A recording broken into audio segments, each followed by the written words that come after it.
Hello students, I am doctor Deepika Barnwal. आज मैं आपको होम मैनेजमेंट सब्जेक्ट जो बीए फर्स्ट ईयर में पढ़ाया जा रहा है, जिसका कोर्स कोड है HSP 201B, उसके सिलेबस से एलिमेंट्स ऑफ डिजाइन पढ़ाऊंगी।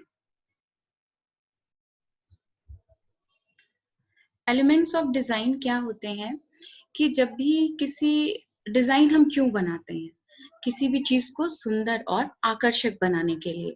तो सुंदर और आकर्षक बनाने के लिए हमें कुछ टूल्स की जरूरत होती है, कुछ यंत्रों की जरूरत होती है, और उन टूल्स को हम as a elements of design कह सकते हैं। ये टूल्स कौन से हैं जिनसे कोई भी डिजाइन बहुत ही सुंदर और आकर्षक बन सकती है? तो वो है space, line, form and shape, texture, colour and pattern. ये 6 एलिमेंट्स हैं जिनकी हेल्प से कोई भी डिजाइन बहुत ही अट्रैक्टिव और ब्यूटीफुल लगती है। तो सबसे पहला जो एलिमेंट आता है वो है स्पेस। स्पेस क्या है? 3 dimensional expense that a designer is working with. Means space एक ऐसा एक्सपेंस है जो कि 3 डायमेंशनल होता है और डिजाइनर इसके साथ वर्क करता है। जैसे ये स्पेस है आपका रूम के अंदर, आप देख रहे हैं। अब इस स्पेस एलिमेंट को हम कैसे यूज करें अपने घर में? तो जैसे for example, to help a small area feel spacious. Means जैसे अगर कोई बहुत बड़ा एरिया है, allow for large open area and empty space. ठीक है, अगर हम किसी छोटी सी जगह को बड़ा दिखाना चाहते हैं तो हमें ज्यादा से ज्यादा उस स्पेसेस को खाली छोड़ना पड़ेगा। इसके साथ ही बड़ा दिखाने के लिए हम रूम को मिरर का यूज कर सकते हैं, स्मॉल प्रिंट्स और पैटर्न्स का यूज कर सकते हैं, लाइट और कूल कलर्स का यूज कर सकते हैं। तो ये कुछ ऐसी चीजें हैं जिनसे हम स्पेस को बड़ा दिखा सकते हैं। और अगर हमें to help a small area feel spacious, और अगर छोटी जगह को बड़ा दिखाना है तो क्या करना चाहिए? ज्यादा से ज्यादा हमें फ्लोर को शो करना चाहिए, जमीन ज्यादा दिखे कमरे में, तो उससे क्या होगा कि जो रूम है वो स्पेशियस दिखेगा। या फिर जो लार्ज पीसेस ऑफ फर्नीचर है उनको वॉल्स के पास प्लेस करना चाहिए, दीवार के पास रखना चाहिए। और furniture should be up off the floor and not बल्कि। Okay, to make a large area feel intimate. अगर बहुत बड़ा स्पेस है और आपको वो थोड़ा सा इंटीमेट दिखाना है, थोड़ा सा सघन दिखाना है, तो आपको क्या करना चाहिए कि वॉल्स के परपेंडिकुलर दिशा में आपको फर्नीचर रखना चाहिए, और फर्नीचर्स को ग्रुप में रखना चाहिए according to activity like dinner activity, like dining room आपका कैसा है, या ड्राइंग रूम कैसा है, लिविंग रूम कैसा है, स्टडी रूम कैसा है। तो ये सारी चीजें आपको एक्टिविटी के अकॉर्डिंग वहां पे, उसके अकॉर्डिंग आपको वहां पे फर्नीचर ग्रुप में रखने होंगे। Use large furniture that sits directly on the floor. और लार्ज फर्नीचर यूज करना चाहिए जो कि फ्लोर पे डायरेक्टली रखा जा सके, अगर हमें एरिया को इंटीमेट दिखाना है, लार्ज एरिया को। अब दूसरा एलिमेंट आता है लाइन। लाइन कई तरह की होती हैं, मोटी होती है, पतली होती है, और किन्हीं 2 पॉइंट्स को ये जोड़ती है, कनेक्ट 2 पॉइंट्स, है ना। Leads the I from one point two another. एक पॉइंट से दूसरे पॉइंट तक हमारे आई का मूवमेंट लेके जाती है लाइन। और जैसे हॉरिजॉन्टल लाइन है, कर्व्ड लाइन है, डायगोनल लाइन है, वर्टिकल लाइन है, ये सारी लाइन के प्रकार हैं। पहली लाइन की बात करते हैं वर्टिकल लाइन की। तो वर्टिकल लाइन जो होती है वो, जैसा कि आप इस फिगर में देख रहे हैं, वर्टिकल लाइंस आपको शो हो रही हैं बिल्डिंग्स में। ये डिग्निटी और फॉर्मेलिटी को शो करती है और एस्पिरेशन और असेशन की फीलिंग को क्रिएट करती है। हॉरिजॉन्टल लाइन जो होती है वो रूम में आप देख रहे हैं, सोफा और टेबल जो है बिल्कुल हॉरिजॉन्टली एक ही डायरेक्शन में है, उसी डायरेक्शन में थोड़ा सा उसका टीवी भी है। यहाँ पे दूसरी पिक्चर में आप देख रहे हैं कि हॉरिजॉन्टल लाइन में ही सारी चेयर्स लगी हुई हैं। तो ये जो फीलिंग देती है वो रेस्टफुल फीलिंग देती है, रिलैक्सिंग फीलिंग देती है और इनफॉर्मल फीलिंग देती है।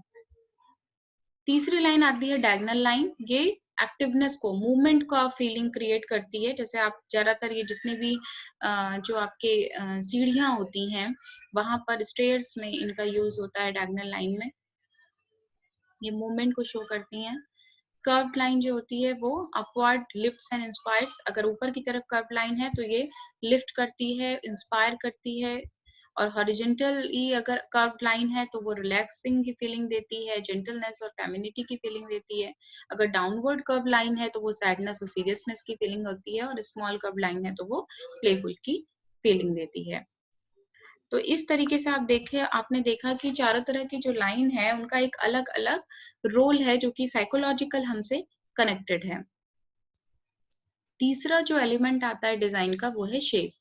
शेप जो होता है वो 2 डायमेंशनल होता है, और ये विभिन्न लाइनों को जोड़कर शेप हम बनाते हैं, जैसे सर्कल है, स्क्वायर है, रेक्टेंगल है, ट्रायंगल है, ओवल है, डायमंड है। ये सारे शेप जो है वो विभिन्न लाइन को जोड़कर कनेक्ट करके बनाया जाता है शेप्स को।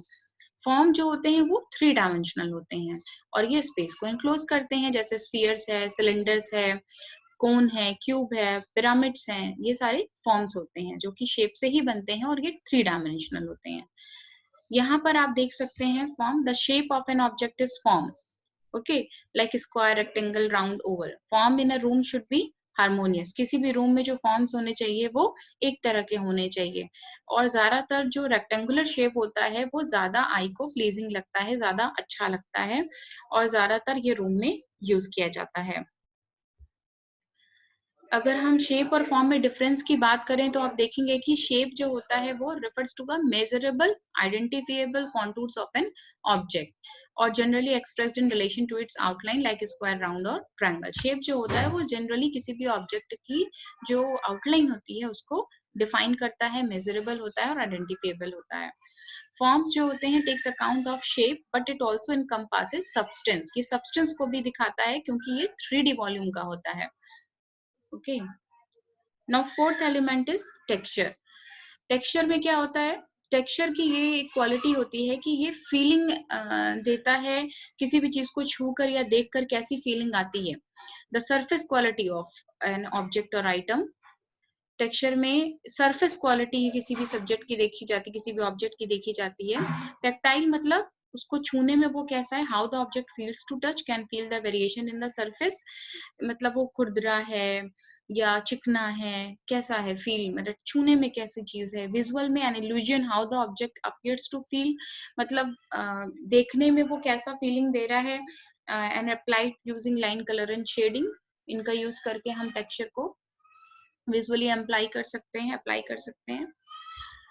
जैसे टेक्सचर की अगर हम बात करें तो इसके उदाहरण है, जैसे रिब्ड टेक्सचर हो सकता है, रफ हो सकता है, crinkled, smooth, soft, bumpy, satiny, silky, fluffy, hard, flat, abrasive, nappy, shine, splash, fuzzy, ridged, spiky, coats, gritty, slick. ये सारे क्या है, टेक्सचर के एग्जाम्पल हैं। यहाँ पे आप इस पिक्चर में देख सकते हैं स्मूथ टेक्सचर का एग्जांपल दिया गया है। सोफे में बहुत ही स्मूथ टेक्सचर यूज किया गया है। It makes colour appear lighter and brighter and generally considered more formal. और अगर शाइनी टेक्सचर्स होते हैं तो वो रिफ्लेक्टिव होते हैं और ज्यादा इंटेंस कलर इसमें होते हैं। रफ टेक्सचर है तो वो कलर को और डार्कर दिखाता है, लेस इंटेंस दिखाता है, लेस फॉर्मल दिखाता है। ये देखिए आप टेक्सचर्स के एग्जांपल इस पिक्चर्स में देख सकते हैं, कहीं पे स्मूथ टेक्सचर्स यूज किया गया है, कहीं पे शाइनी टेक्सचर यूज किया गया है, तो वो आप देख सकते हैं, और उसका एक अलग इफेक्ट आ रहा है। पांचवा एक बहुत ही इंपॉर्टेंट एलिमेंट है कलर। कलर जो होता है वो लाइट को रिफ्लेक्ट करता है और सबसे इंपॉर्टेंट एलिमेंट होता है, और ये सबसे ज्यादा इम्पैक्ट क्रिएट करता है, प्रभावित करता है दूसरों को। तो कलर की कुछ साइकोलॉजी होती है, जैसे रेड कलर है तो वो एक्साइटिंग फीलिंग देता है, एग्रेसिव फीलिंग देता है, पैशनेट फीलिंग देता है।